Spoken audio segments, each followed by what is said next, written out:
Hey everyone, Lewis aka Spider-Man 1991 here, and welcome back to my weekly comic book review where I talk about all the new comics that I read this week and I rank them from worst to best. Before I get started in this review, I just want to point out that one comic that I was going to get this week did not arrive at my shop, and so it's going to be featured next week. But other than that, I got everything else I wanted. So let's get started. As stated earlier, for these weekly reviews, I always go from my least favorite comic to pick of the week. Alright, so starting with my least favorite, Go-Go Power Rangers number 8. I recently started to read the Power Rangers comics published by Boom Studios because of an arc coming up called Shattered Grid. And when I looked up the checklist of what you need to read for Shattered Grid, I saw that Go-Go Power Rangers number 8 was on there as a prelude. However, this barely has any connection to Shattered Grid. There's like one scene at the end that just connects to what's going to happen. But other than that, this is mostly just a conclusion to what I assume is Go-Go Power Rangers' current run that involves some sort of mega putty that the Rangers fight. And also, the premise for Go-Go Power... What separates Go-Go Power Rangers from Mighty Morphin is that Go-Go is about sort of a year one type of story for the Power Rangers before they met Tommy. I'm gonna be honest, since this is a conclusion and I mainly just got the issue because I thought it was gonna be more related to Shattered Grid, it was a big disappointment, and if you were thinking about getting this issue just because of Shattered Grid, I say skip it or just borrow it from a friend if you really do want to see what that scene was about. Next up, Nightwing number 41. Current story arc, The Untouchable, finally concludes. Nightwing finally defeats the judge, and also afterwards Dick Grayson sort of learns to forgive the people that did sort of succumb to the judge's offers.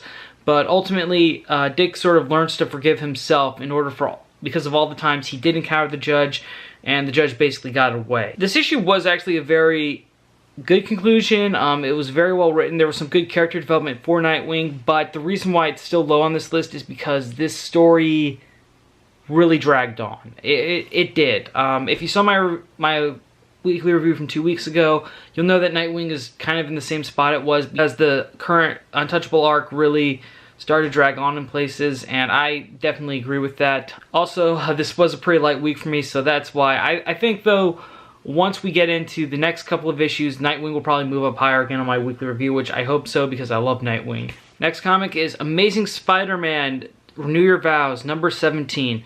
This is on my iPad because I get this title digitally, only digitally. Annie Parker, Spider-Man's daughter, discovers that two of her classmates attained superpowers from a chemical explosion that happened last issue. And she just kind of passed off her powers since she was in close proximity to the explosion. She accidentally reveals her powers and says like, "Oh hey, I got powers too. We should team up and stuff." And of course, Annie agrees to work with the kids in order to help train them for what they can face, because Annie's had actual superhero experience. However, she doesn't let them know that she's really the daughter of Spider-Man. And when they start like looking for costumes and stuff, she doesn't like use her Spiderling uniform, so she's just basically using a new costume. This issue was just very generic. It just, I don't know. It felt like this has been done before. Like, we're getting introduced to some teens, like our teenage heroine gets introduced to some other teens with superpowers, but they're a bit more overzealous and they just want to fight crime just for the sake of it being cool and stuff.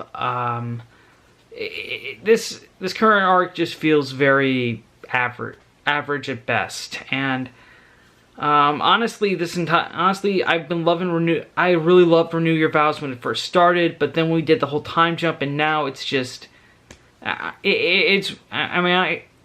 know the creative team changed, but I think once they did that, the title really went down, which really sucks because this is a fun title. I am going to give it for the next couple of issues. Hopefully things will pick up, but if not, I may have to drop it soon. Right, next up, Super Sons number 14.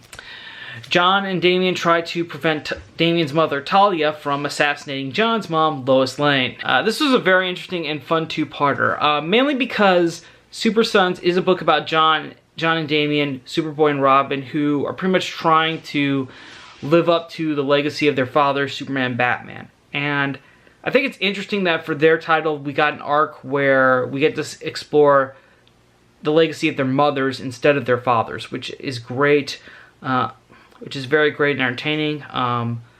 It did, to be honest, this arc did feel a bit rushed. It was only 2 parts, but I really think that might be because of Super Sons' cancellation, which I believe we only have 2 more issues left, and then it's gone, which sucks because this was a pretty fun title. Pierre Tomasi gives some very excellent dialogue, which I really enjoyed at the end when after their mission's complete, John and Damien are kind of like walking away, and Damien asks him like, "Hey, can you teach me how to use a sword or something? Like, it'd be really cool if I had my powers in a sword." And then Damien says like, "Hey, I'll do it if you teach me how to fly." And it's just like a little fun exchange between the two. Also, this arc really gave us an opportunity to explore more about Damien's character, because Damien doesn't really have his own ongoing title to himself. I mean, yes, John doesn't either, but John's mostly does a lot of good character work since he kind of shares the Superman title with his dad. Also, I know Damien leads the Teen Titans, but I feel like he has to share that with 4 other teenagers as well. So, you know, this was nice, using Super Sons to kind of like explore Damien's character. So if you're a Damian Wayne fan, then this is something that you should definitely read and enjoy. Moving on up to Tales of Suspense number 103.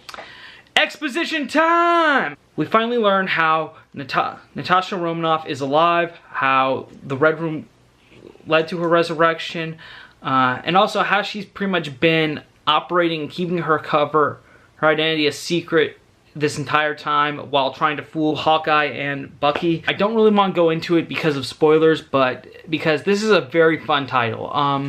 Usually I read a lot of superhero books published by DC and Marvel, but I'm really enjoying Tales of Suspense. I know it's just a mini-series, but it's been really fun seeing something from Marvel that wasn't a superhero title. Like, it's a really fun spy title, which is very fun. The creative team on this has done a really impressive job sort of reworking the Tales of Suspense title into a spy title, which is fantastic.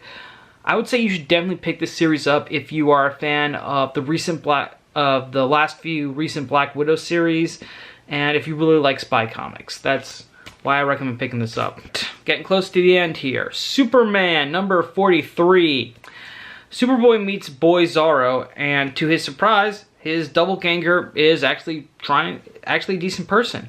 No, seriously, even though Boy Zorro says stuff like me bad, or me want to destroy. Of course, John misinterprets that, but Superman understands what he really means because of all the years he's fought Bizarro. He's able to communicate with the kid.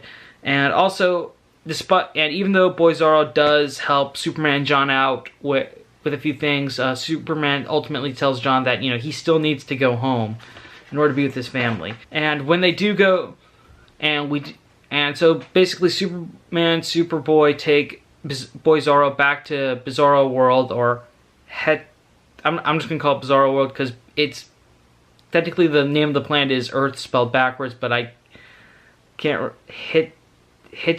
I can't really say it, so I'm just calling it Bizarro World. And we do get introduced to some more interesting versions of newer Bizarro versions of other DC characters.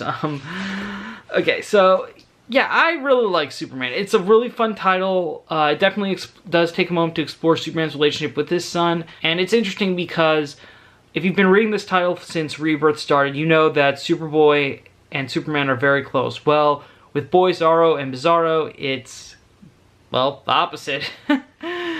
But really, Pierre Tomasi and Patrick Gleason have really created such a fun story arc with this, and I've loved how they've introduced new Bizarro versions of Legion of Doom, and we get a Bizarro version of Damian Wayne, who, trust me, when you read it, and I can't really describe it, but when you see what Bizarro Damian or Rob Zorro is like, it's not going to be what you expect. But yeah, Superman 43 is a really fun issue. I'm loving the whole Boy Zorro arc, so if you get the chance, you should definitely check it out. Time for my pick of the week, and it is Batman number 43. So continuing from last issue, concluding the arc that started last issue, Batman Catwoman managed to convince Poison Ivy to release her hold on her control over the world and get her to calm down. Honestly, this whole arc with Poison Ivy really proves to me that if you're a DC fan, you should be reading Batman right now. There's a really nice throwback to... This arc is really heavily based on an event, on something that happened in another arc from the Rebirth Batman titled The War of Jokes and Riddles, which was also by Tom King and Michael Janin. I completely forgot about the moment until I saw it referenced in this issue. And once you know what it is, it really gives us a clear insight as to what Ivy experienced during the war and also why it's sort of motivating her actions right now. And there's also, and it's not just Ivy, but Tom King also still continues to show why Batman and Catwoman are perfect for each other and why them being married in the upcoming future is actually a good thing and why it works for both of them. I would say before you start reading this arc with Ivy, read The War of Jokes and Riddles, but it's a very awesome story arc, and honestly, out of this entire title right now, I think War of Jokes and Riddles is probably my favorite arc that came out of Tom King's run, and I highly recommend you read that. And once you do, definitely read this arc. Read the arc that just finished up. That's definitely why. Also, Michael Jan's artwork is very beautiful and breathtaking too. It really works well with Tom King's story, and honestly, for all those reasons, that's why this is my pick of the week. That's it for another weekly review. This was definitely a light week. What'd you guys think? Let me know in the comments below. If you want me to keep doing the weekly review, please let me know in the comments as well. What are your favorite titles? Let me know that you got this week. Let me know as well. I'm Lewis saying, see you later.